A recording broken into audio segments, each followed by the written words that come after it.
なんか入ったね。出てきた。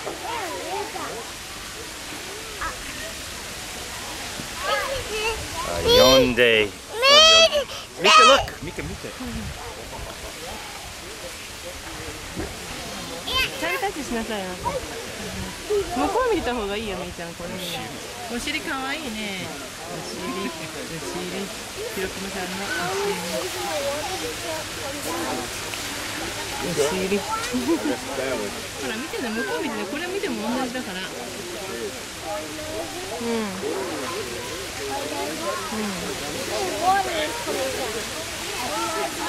白熊さんお尻しか見せてくれないよ。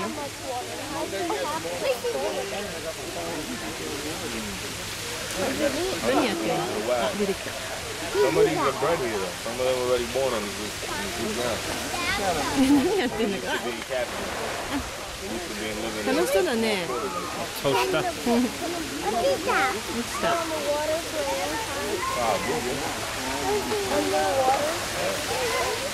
白熊ボールどこ行っちゃったの？あそこにあるのか。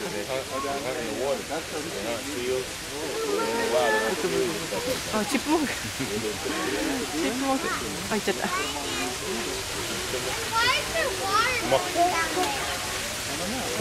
さあ、みーちゃんさん。みーちゃん、ゾウさん見に行く？見ないの？白熊見てるの？食べられちゃうみーちゃん。ガブって。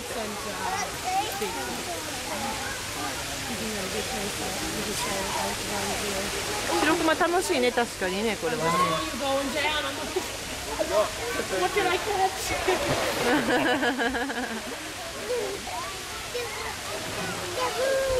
ザブーンって言ったね。面白いね。ガブガブガブ。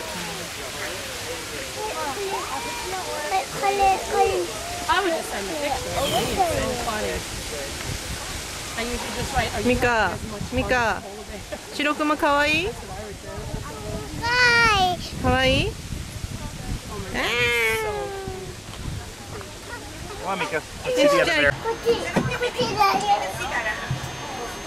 面白い？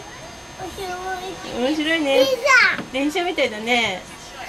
楽しいね、電車だね。楽しい？なんだこれ？なんだと思う？パオーンって言ったんじゃない今。ボツミカちゃん。ゾウさんかな？あ、貸し切りだ。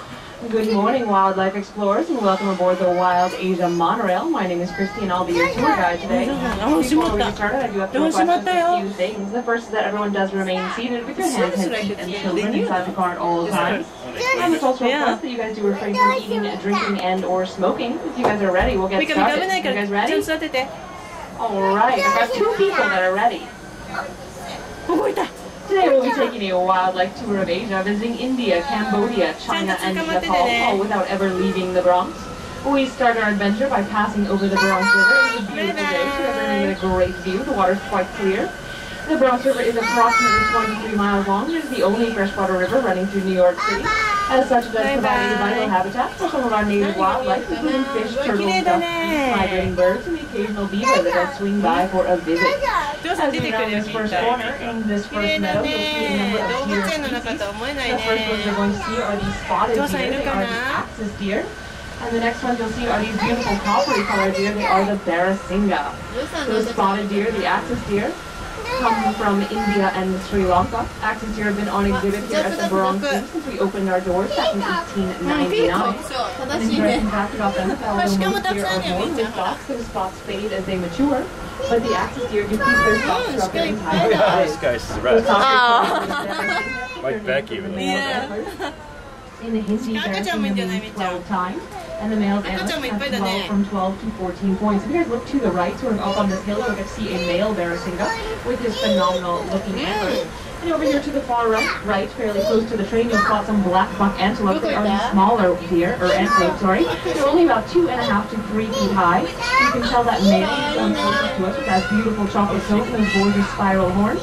He's surrounded by his lovely females, who are that light tan color. These husks to your right do represent an important conservation story regarding the forest. In 1970, they were estimated to be only 66 deer remaining in central India. But this population was saved by the cooperation of the local Indian community. Like the shacks you see here, there were many small farms using space in and around India's Kanha National Park. These people were coming into contact with the deer and tigers that were also living there. Through cooperation with the Indian government, local communities agreed to relocate their horses. By moving, the farmers still had land to farm, but the tigers and their prey got more land to roam.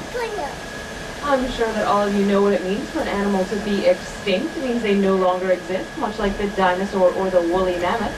The next animals you're going to see were on the brink of extinction. They only existed in captivity. They are the Mongolian wild horses. Keep your eyes peeled. We did have a brand new Mongolian wild horse that was just born on Wednesday. So I will try my best to point out our brand new horse, who's only 3 days old. Brucey here, he's the sort of lighter colored horse you're going to see here just to the right. He was just born in November of 2009. He was the youngest until just a couple months ago. If you guys look all the way to the right, you're going to see another little group of a few horses, and the horse that's a little ways back from the train, her baby is standing right in front of her. It's a baby girl Mongolian horse. It's right in front of me now, so just keep looking a little bit to the right and you'll get a look at that brand new horse. As you guys are looking at the Mongolian wild horses, I'm sure you can see a few differences between them and domestic horses. They're just a little bit stockier and a little bit shorter than a domestic horse. They also have that very distinctive mane, which looks a little bit like a mohawk. They're not trimmed that way, it was all natural. They also lack the forelock, with a piece of the mane that would hang down over a domestic horse's forehead. As I said earlier, they only existed in captivity. Back in 1901, a breeding program was started with only 28 animals. The Bronx Zoo joined that program only a year later in 1902.